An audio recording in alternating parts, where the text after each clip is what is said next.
दिया जाता है।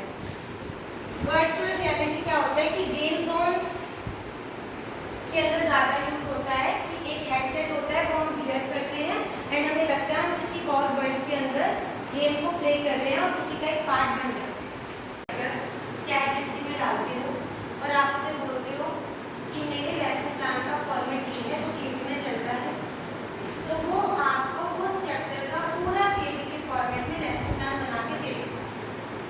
तो वो हमारे लिए बहुत बेनिफिशियल रहता है। अगर हम उसे ये बोलते हैं कि आप प्लीज हमें एक ऐसी एक्टिविटी बताइए इस चैप्टर में से जिससे हम बच्चों को एंगेज कर सकें, फोटो डालो और वो आपकी साड़ी के अंदर एक फोटो डाल के देता है विद अ फ्लावर।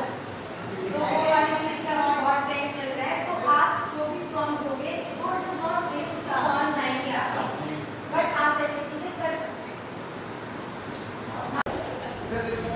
आप एक्सकर्शन इंचार्ज शुभम सर करते हैं, तो यूजुअली हम अगर कोई बजट लेके चल रहे हैं और कोई प्लेस लेके चल रहे हैं तो बताते हैं कैसे करना है।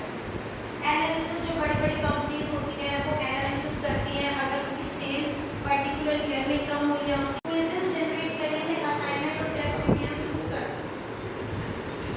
कॉस्ट एफिशिएंट होती है, इतने तो बहुत ज़्यादा पैसे नहीं लगते, बहुत सारे। तो ये समरी है कि कैसे कैसे वो बेनिफिट हमें देता है। एफिशिएंसी इंप्रूव होगी। स्वागत है मेवाराम सर। हर एक चीज अपने साथ अच्छी चीजें डालती है तो बुरी चीजें भी लेके आती है।